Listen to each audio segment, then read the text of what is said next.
The Spot Track Podcast, talking sports contracts, the salary cap, and business of sports. Welcome to the SpotTrack.com podcast. I'm Kevin Sylvester. No Paul Peck this week, so all the Paul Peck fans, two of you. Yeah, tune out now. But that's Mike Giannetti, of course, the founder of SpotTrack.com. You know, Mike, we have spent so much time, and will again here as we're getting closer and closer to the league year, which starts next week in the National Football League, talking about NFL free agency. And I just, and the combine just happened in the NFL, and, you've got that cap, and NFLPA's throwing out numbers, team cap numbers, and I know you're having fun with that, by the way. I don't mean to pick that scab, but you can either comment or not. Real quick, the NFLPA put out salary cap numbers by team, right? Right. So really what we're looking at when you look at that tweet today is an adjusted salary cap for every team. What does that mean? It means the $177 million league cap that was just announced yesterday, plus any rollover cap from last year, gets you a number, what's called an adjusted salary cap for that team. All that means is that's that team's limit and cap. It doesn't talk about any salary that's already been spent in terms of contracts on the books right now and things like that. So it's got nothing to do with cap space. It's literally just that team's ceiling for cap for this coming year. Okay, good. They could have said that, right? Possibly.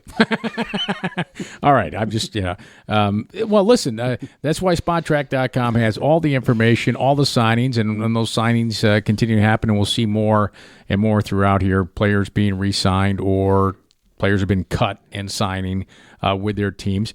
I do want to mention guaranteed money, because we talked about this, and we're not going to spend a whole ton of time on guaranteed money, but there's all this money that's reported out there, but there is the true value is in guaranteed money at signing, right? I mean, that's the money that matters, and then cash matters. Right.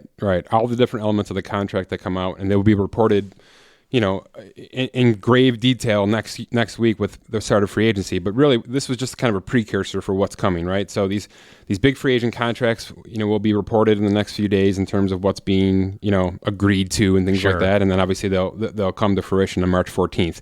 But really, I just wanted to take a moment to remind people that of how important the guaranteed money at signing is. That is the key factor with all of these contracts that we'll be putting in. And we'll have a column for that on our free agent tracker at SpotTrack.com, where you'll be able to see the total value, which is the reported value of the contract, how much in practical guarantees. So what we mean by that is, let's say there's $40 million guaranteed at signing, but that if they stay another year, there's maybe another $10 million guaranteed that fourth year, for instance.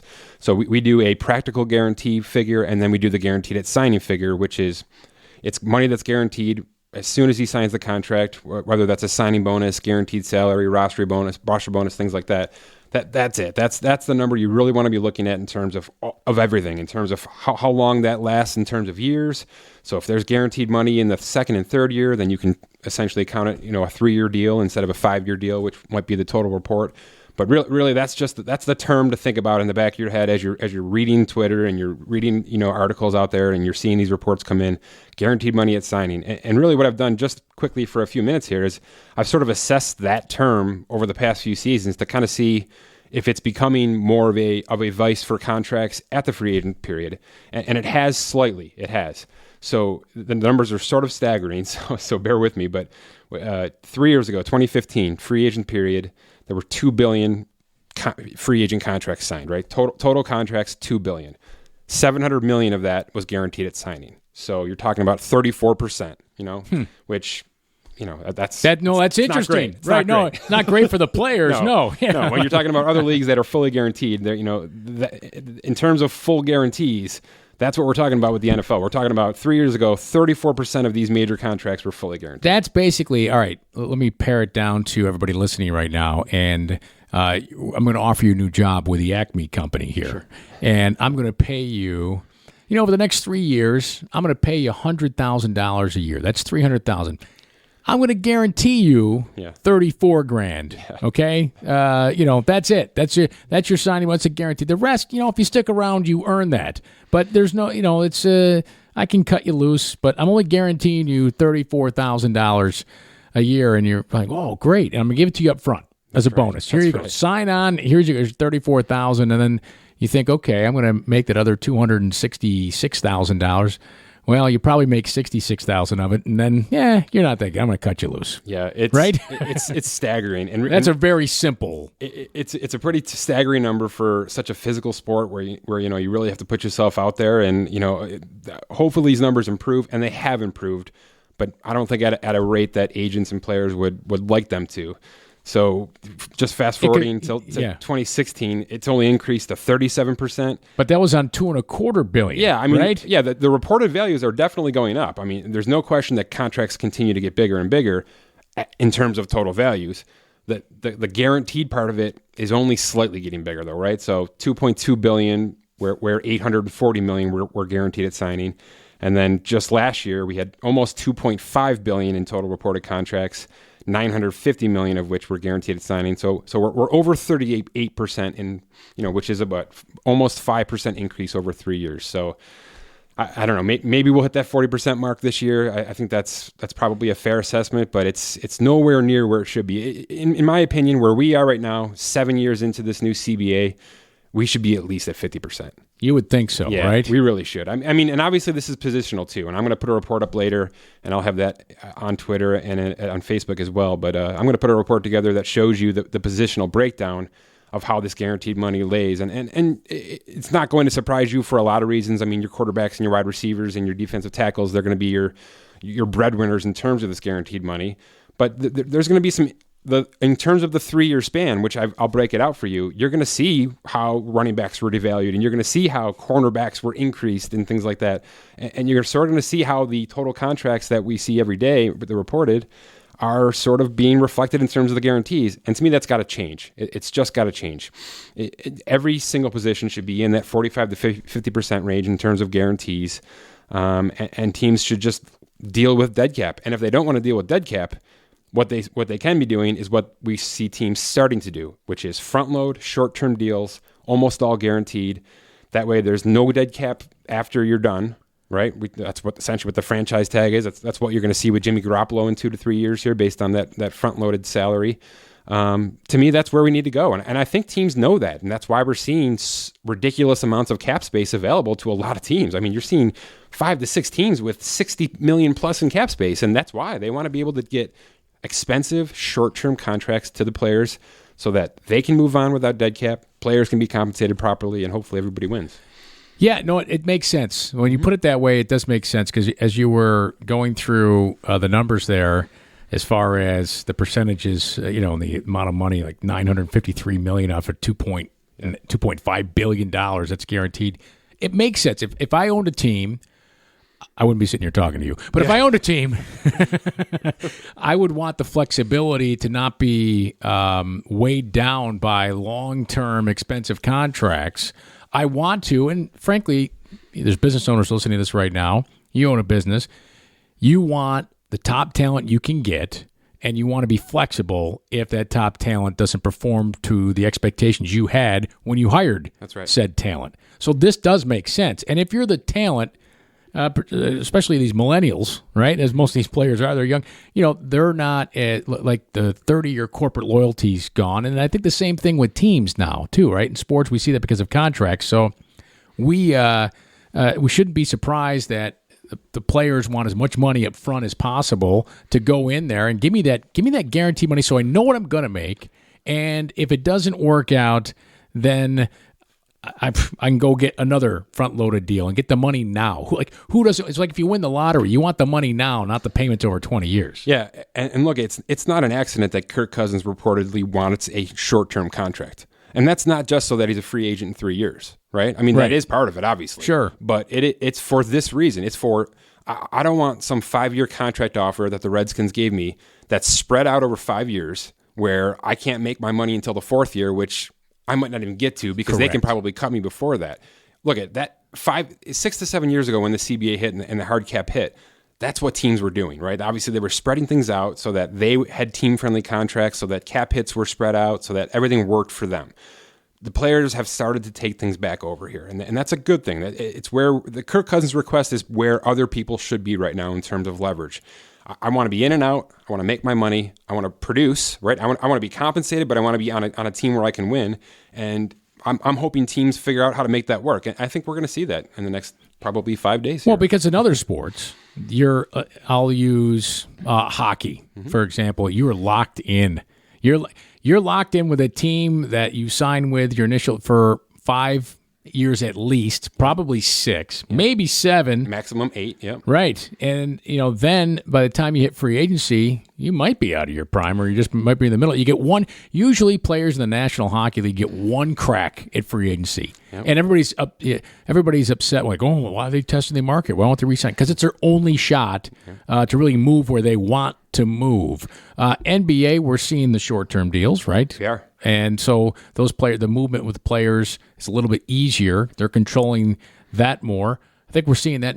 We're starting to see that in Major League Baseball. Or we're seeing nothing in Major League Baseball, right? I mean, nothing's happening. I think we're in the middle of the transition from the hockey contract to the basketball contract, but it's getting ugly. I mean, there's still some big names out there, and we're headed towards the middle of spring training now. So, yeah, we're definitely in some sort of transition. There's courts getting involved now and all sorts of legal matters and all that, but the MLB teams appear to be sharpening up to this, and I think players should be too. I don't think players should be taking this as a negative. I think they should be saying, look, we don't want 10-year deals, on teams that are going to be bad in 3 years where we're going to be stuck.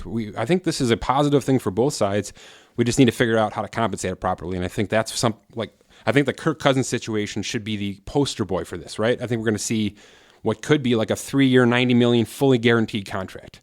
If Sure. this works out, I say that after just talking about how little guaranteed money there is, but hopefully we're getting to a point where a quarterback on the free agent market is worth that. Well, the interesting thing about contracts, and having had some in the media world, all right, not athletically, but anytime you sign a contract, the clock starts ticking immediately. And I think human nature is, I got to get my next contract. Yeah. I got to perform for that next contract. So the old way of thinking was, I need a long-term deal. And in today's world, and even today's media world, 3 years is a long-term deal with these things. So I think that has changed mentally overall in the workforce, meaning the athletes. That has changed where 3 years is a long-term deal. I got to assume every agent whose client signs a 5-year deal, they tell them, look, this is a 3-year deal. That's right. Yeah. Right? It's about educating the structure, and I think we're all getting better at that. I think teams have been. I think players and agents definitely have been. And like I said, it's win-win for both sides. Yeah, I think 3 years is long in terms of NBA contracts. I mean, that's right. It's an eternity for their superstars. So, yeah, it's getting better. Hopefully, we're going to see a little bit of that with the NFL. I don't think we're going to see too many 5-year deals like we've been. Quarterbacks will get it, right? I mean, is quarterback the only position that will get the big deals? Defensive end, maybe. Yeah, I think your pass rushers will do that. We're going to see some. I think maybe DeMarcus Lawrence, if he signs a long-term deal with Dallas, I think that would be a nice, big, juicy, Von Miller type deal. So we're still going to see that with positions of power, but I do think, for players, especially the quarterback position where injury isn't, super Right. prevalent. Get paid, get out, and then move on from there. Do you know what it's not good for? I don't think it's good for the fans. These short-term contracts. Yeah, you can't buy jerseys. Yeah, That's well, for sure. yeah, no, well, it's right. Well, it's not only that you can't buy jerseys, but It's tough to root. It's tough to root for teams with this much turnover, and that's Right. that's been a problem for other sports. Is how do you maintain rivalries? And yeah, it's a big part of being a fan, being teams within proximity of each other. I feel like all of that's sort of fallen off a cliff recently, and it's because of things like free agency and trades and so much movement.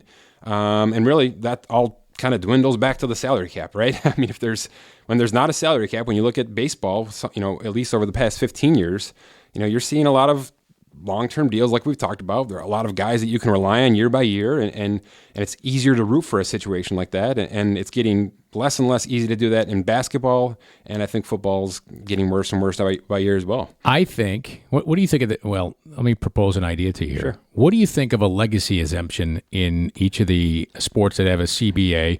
They used to have that Larry Bird rule, Yeah. but that was to bring in a veteran at $1 million in the NBA. Yeah. But I mean a legacy exemption. So you have a player, I'll try to think of a good example here. I'll use Shane Doan. all right, who just stayed there and they had to fit him under the cap at a certain number. But what if that number didn't count on your cap? So you could keep that player because the fans love that player, and you can keep him around on your roster, and he plays it out. So it's like a franchise exemption instead of a franchise tag. I like that. It's he is your franchise player, right? Yes. David Wright's with the Mets, right? He can't even play anymore, but right. But maybe why should he count against the payroll? You can keep him. Yeah, I like it. I love it. Been a long time player. Like you want to keep him around. It doesn't fit under the cap if you can assign the player and you've got young and upcoming players, or you're up against it because you really built a good team, but you really want to keep that player on the roster. And maybe it's Gronkowski with New England at some point, and they want to keep him around. I mean, he doesn't play a full-time role, but he is your exemption for a legacy exemption, so he stays in the uniform for the entire amount of his career, so fans can see their guy stay. I think a league and owners doing anything for the fans is a lot to ask. If I had to respond to that properly. Well, but you see it when players leave, right? Yeah. When they leave to go somewhere else because they're not going to pay him as much, or they don't want to pay him the contract they signed for, so they cut the player because they need the room on the salary cap. Don't get me wrong; they probably also want the money because it can be used elsewhere, resources, or take some profits, if you will. But there are players that teams get heat for letting go or cutting loose when they still got a few miles left on the car, but maybe not the best miles left on the car. Yeah. And teams just get crushed for it. And this is it's like a PR exemption, if you will, to have the player on the roster and not have the money count on the cap. Yeah, it's tough with the hard cap. I mean, you're scrounging for every dollar this time of year, unfortunately. So unless something like that exists, it's kind of like a backwards franchise tag, right? It's super interesting, but it's a lot to ask. I mean, we're going to see quite a few roster cuts here in the next 2 weeks. I mean, really. I make a list every year, and this list has been not only long, but it has been full of veterans. And all right, so who will be the most surprising? If you can make a prediction, the most surprising cut this year. Well, I mean, Des Bryant's not going to surprise anybody, I don't think, but that's certainly going to happen. I'm going to put that in ink, I think. Will he be the biggest name cut? It's possible. I think it's possible. He's the biggest at this point, just kind of seeing how everything else is fleshing out. But I'm going to put it in ink that it's definitely going to happen, especially with this franchise tag to DeMarcus Lawrence, because this puts Dallas just in a mess in terms of cap. They're right up against it, if not there. And I think there's 31 owners not crying and shedding a tear for Dallas with this, right? Yeah, the writing was on the wall with this when they signed him that deal and had to add in security and protection and things like that. So this was a long time coming. He's been good off the field. I mean, he's been an okay player. The production just tanked. Right, just hasn't been spectacular. Yeah, no. So I do think he'll find a home. I mean, I'd put him in the Bears or in the Titans uniform pretty quickly if I had to. But I mean, there's going to be names you're going to see. I think Randall Cobb's going to be on the move again, another wide receiver that's going to get a job pretty quickly with teams needing a guy that can go across the middle like that. I think the running backs are going to fall off very fast here. I think, we just saw the Bills sign Chris Ivory. He obviously was already cut last week. We're going to see guys like, I think DeMarco Murray's, not long for Tennessee. I'm pretty sure, C.J. Anderson won't make it in Denver just because they're already, in cap trouble a little bit, and they need some serious positional gaps filled there, including the quarterback position. So I think Theo Riddick is a running back who can catch the ball out of the backfield. That might be a name that pops up on people's radars who doesn't make it through. Obviously, Tavon Austin will not be a Ram next year. I'm going to put that in Sharpie just because he's got like 4 catches in 3 years and his cap number is $8 million. So can I make a cut? The Rams should cut the uniforms. Yeah. Like, what is the deal with the white and the yellow? Like, just pick one, right? Yeah. Yeah, there's going to be some uniform changes this year, too, so I can't wait to see some of that. Yeah, the Jags are changing I'll give you a name. Michael Crabtree. I'm pretty sure Michael Crabtree is going to get cut out of the Raiders, and that's interesting because he had a great year. He's had a great 2 years. I mean, he values more than he's worth right now. I mean, he values $10.5 million. He's worth $7 million. So to me, it's interesting. It's got to be a team fit. That might be a situation where Gruden just doesn't want to deal with that, to start his regime. But that's a name because I think if he's out there and you've got Sammy Watkins and Allen Robinson And like I said, Des Bryant and Randall Cobb, you've got a heck of a wide receiver class, coming to March 14th that I think will really draw some interest. Not to mention a decent draft class in wide receivers, right, which is being overshadowed by these quarterbacks. But that's a position to watch for sure. Do you the next 2 weeks. Do you get Crabtree's gold chain with him?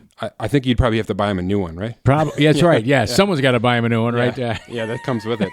But after that incident, I'll tell you, that's a heck of a player. I like. Listen, I had him on my fantasy team. He started every week. Gets in the for end me. zone. That's the thing. Well, he's a big target. He'll go over the middle. Yeah, I like him better than some. You mentioned Cobb. Yeah, he's more dynamic, I think, but I like Crabtree a lot. I think a team will be all over him.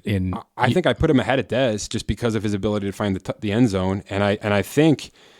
I mean, Allen Robinson's younger, but he's coming off a nasty ACL injury, and Watkins has had injury history, right? Yeah, Watkins has 40 catches, over the past couple of years. I mean, he's just fallen off the cliff as well. So it's a position to watch. It's going to be super interesting. And look, there's a couple of tight ends out there as well who, maybe roster bubble guys, but just in terms of free agency, you've got a guy like Tyler Eifert who. 2-year All-Pro who couldn't stay healthy the last 18 months, but since he's going to let him walk, that's a guy who is, if he's healthy, he's going to make somebody really good in the next couple of years here. So it's going to be a nice little free agent period. Like I said, it's not all about quarterbacks, but in a year where quarterbacks are available, that's pretty much all we need to talk about. Yeah, really. Sure. Well, we've talked a lot about quarterbacks. You can go on SpotTrack.com and check out the video. I want to ask you about baseball. Yeah. Can we transition to baseball here? Always. So. Yeah, I know you love baseball, and so why haven't we seen a lot of signings? Yeah, I mean, what's your opinion on this from talking to people and seeing what's happening? Frankly, what hasn't happened. So it's actually a discussion we can have with football too, because a lot of what we're seeing right now and what we're going to see relies on the compensation pick, right? So whenever NFL players leave teams and sign elsewhere, there is a threshold where that the losing team can gain a compensatory pick in the next year's draft, which is no slouch. I mean, it's a third round pick. It's going to be a nice player for you. So baseball's got a similar situation with a qualifying offer. If you extend a qualifying offer to a free agent, which is sort of like a franchise tag, but the player has the right to decline it, and they almost always do. So they decline the offer. They hit free agency.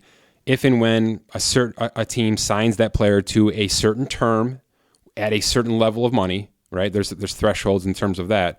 Then the losing team, the player's previous team, gets a significant draft pick in terms of compensation, and that's where we are right now. We're at a situation where players want that term. They want the 3-year deal. They want $50 million. They want $20 million a year, which in baseball is like 40th. In terms of the rankings, right?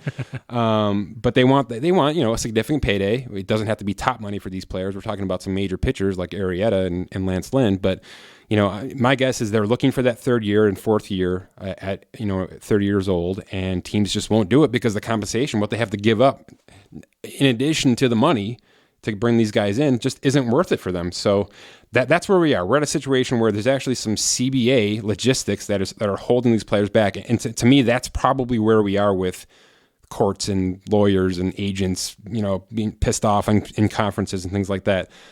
Because the qualifying offer is screwing everything up right now. And it's a situation where players almost never sign it. So it's literally just a way for teams to say, I'm going to stop you from getting a lot of money. Right, I'm going to retain your rights here with a qualifying offer. And you're like, Yeah, it's kind of garbage, honestly.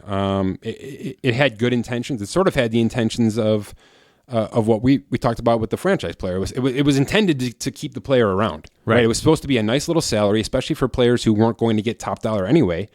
The problem is the money caught up fast, and top dollar is $30 million, and good money is $22-25 million. So a qualifying offer on 1 year just doesn't hold up when you're talking about $20 million when a player can go and get 22 from a couple of teams pretty easily. So yeah, obviously the money's come down and the terms have come down. We're seeing a maximum 5-year deal, even though there's been some 8-year deals out there. Like I said, there's player options and things like that have been built in. So terms have come down, money's come down. The top players are still sort of hitting the market values we had them at. I mean, the Darvishes of the world and JD Martinez, they're still coming in right about where they should be in terms of fair market value. But structurally, it's getting better. And like I said, I think this qualifying offer is something to watch because it sure seems like the agents are going to raise hell about it going forward here. What I have wondered this about baseball. Where does all the money come from?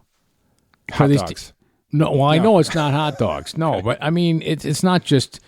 They have the gate, right? I mean, going to a baseball game in America is still, I think, a special thing. Yep. It's a great family deal, and there's nothing like going to the ballpark, having a beer and a dog, card. right? Yeah, scorecard, just hanging out. I think that's great. That's literally my retirement plan. Yeah, by the way. It'll be spring training. I know there's television dollars. That the media part, that's huge, and I got to imagine that's where most of the money comes from. Well, you got to remember, most of these teams have their own networks. Right? That's true. I mean, that's where we are with baseball, and I'm shocked football hasn't gotten there yet. But that's where we are. I mean, most of these teams have their own television networks, which brings in so much revenue outside of just showing the games that is. Right, so. the cable homes, right? Yeah, People think, well, all the advertising is part of it, but that monthly check, right, from being on cable TVs and direct TVs, radio shows, live radio shows. Yeah, I mean, all that comes with it, as you've been a part of, I'm sure. But that's it. That's the crutch, is that these teams not only own their own gate and own their own stadiums, but there's a television network to go with it where they can be all year round talking about this stuff and keeping it active. And for a guy like me, I love it. I geek out on that stuff. So yeah, I'm not faulting it. It's just amazing how quickly, as you mentioned, the revenues jumped, right, and the money and salaries in baseball. All right, I got one final thing for you here on the podcast here. We could talk about this for hours. Yeah. We're just not sure you'd listen for a couple hours. Stay with us. Forbes list came out. Yeah. Right. Of the 500, the list of billionaires, and there's sports owners on there, and I think Paul Allen is the wealthiest sports owner of the Seattle Seahawks. I think he's $22 billion. Which athlete is going to make that list someday? The top 500. Which athlete's going to be the first to be on the list? Of the Forbes? As a player or as an owner? Just, it could be either. Just you're just saying money accrued throughout his lifetime. Throughout his lifetime, his net worth is going to qualify him or her to be on the Forbes 500 billionaire list. I'm not going to go out on a limb here. I'm going to say it's going to be Alex Rodriguez because interesting. He just seems to have resuscitated his career, his reputation. I mean, he's a front office guy now. I mean, he's working with the league. He's working with the Yankees. He's working for Fox as an analyst. I mean, the sky's the limit. I mean, I think you're going to start seeing him on TV everywhere. And if that turns into an eventual literal front office role for him with the team, maybe wouldn't it be something to have him out there competing against Derek Jeter again? Yeah. In terms of owning a baseball team. I think the greatest nickname ever was Payrod. Yes. With his contract. Yes. So that wasn't my answer. Okay. I had I had two answers. I'm guessing you're going basketball. I was talking about this with Paul. Okay. All right. Earlier today when he told me he wasn't going to be here. I knew he wasn't going to be here. But anyways, we were talking about this because the list was out. And my initial answer was Tiger Woods. Sure. Sure. He was probably close to being there before he got divorced. Yep. But Tiger's brand is thriving again because he's playing again. He's got the brand with Nike, course design, academy. He's got the school, right? Yeah. I mean, he's got so many other business interests, and that'll grow. So he was and he's a guy I could see owning a sports team someday too. Very into sport. I could see him doing that. So he was my first. Then I said, no. I said Michael Jordan, who currently owns the Charlotte Hornets. Yes. So he owns a franchise. I think he is worth over $1 billion. He's got the Jordan brand, which is growing right with teams. I think I just saw his sneakers are top 5. I think the top 5 sneakers in the world are all Jordans right now. Yeah, which is, I mean, the guy hasn't put on a basketball sneaker in forever. It's ridiculous. Do you own a pair? I did, but I have not in a while. I do, actually. I still do own a pair of Jordans. You're living the dream. Recently. No, you know what? It's funny. They had a little dip. And really. They just shot back up, And in fact, I wore them to play pickup basketball. That's what I bought them for. There's a black pair of Jordan 1s. Nice. And I wore them to play basketball, and that's all I wore them for. And this guy's, whoa, look at you with the Jordan 1s. I go, yeah, I got it. He's like, no, those are those are worth money. I'm like, Are Jordans as much as like Alonzo Ball's shoe? I mean, where do they rank in terms of that? I know Steph Curry's are fairly reasonable, right? I mean, how much are these costing them? they're 160, whatever. Right. You know, They're up I there. got these for like $40. Yeah. Keep that off the air. They're brand new. No, well, this was years ago. This is when they were down. That shows you how much pickup basketball I've been I playing. like it. I think Jordan. Yeah, he's certainly shown he can last. Yeah, but then I changed my mind. Okay. I said no. I think LeBron James. It's got to be, right? Right. I mean, Yeah. How can we not say him? He's still playing. I guess though, what is he going to do? What do you think? What's the next step? But his pizza. Well, hang on. He's invested in pizza franchises. Okay. That I guess have. So he's copying Peyton Manning. Yeah. Well, no, but this was maybe. And he has other. He invests in entrepreneurs. Yeah, I have seen that. A-Rod's doing some of that too. Yes. So LeBron was my thought, but Jordan is so, I think, far ahead of the game. It's hard to see LeBron right? screwing it up, though, right? I mean, just with the personality and the charisma. Right. He's not going to stop making money. No, I agree. I think he's going to be a think spokesman for. I don't think he's an owner or a coach, right? That doesn't seem. Well, he's to not fit. a coach. No. Yeah, he doesn't like coaches. I can see. Right. Yeah, I don't know. I don't know if he'd want to. He would have to amass that kind of wealth to acquire a team now. Team values are ridiculous, billions, right? Super crazy right now. And I don't think Jordan doesn't own 100% of the Hornets. No, I don't believe so. But that's certainly just part of it. I like it. That's a good question. So those are I liked your answer with A-Rod. Yeah. Baseball player, that certainly makes sense. It's got to be baseball or NBA because NFL they won't ever make. It won't be much. American soccer. I can promise you that. No, it will not be an American soccer player. Well, it definitely won't be hockey No. either. But yeah, it's going to have to be a player that takes his wealth he's amassed while competing, and invests it into other businesses or teams, and that. I think Roger Federer's got a chance. I think that's fascinating. Yeah, that's a guy. He's got to have quite a big mass already, and then nobody wants to shy away from him. I mean, he's a But the interesting thing about Roger Federer is he earns so he has endorsement deals. Yeah, that's essentially his salary. The money he makes from competing is the bonus. Yeah, that's right. Right? I mean, I think having your logo is like it, right? When you have your own logo, you have your own brand. Right. The Federer brand. Yeah, you've made it. That's it. Right, but that's where Jordan. Oh yeah, right. Oh, my gosh, I mean the Jordan brand. That's pretty fascinating. Yeah, because LeBron has not caught the Jordan brand in basketball. The Jordan brand. Stayed away from it, right? Pretty much. Yeah, the Jordan brand is still the number one brand there is in basketball, and probably even in all of. All right, let's stick at that. Ready? I'll give you career earnings. Michael Jordan. Well, in basketball, it's going to be lower. Not baseball.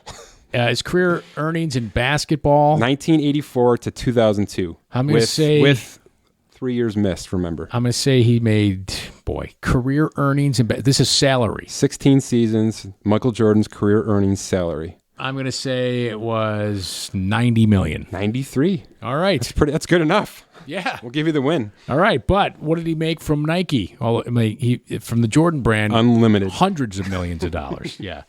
That was a pretty. I'm proud of my guess. That's what we have to end the show. Yeah, I had a great. That is a mic drop. All right, you can find all the contract information. We talked about a lot of stuff here today, but you can find the NFL stuff on there. Go look at the baseball contracts too. Mike was talking about and qualifying offers. That's all there. Everysport, Spotrac.com. Thanks for listening. We'll talk to you next week.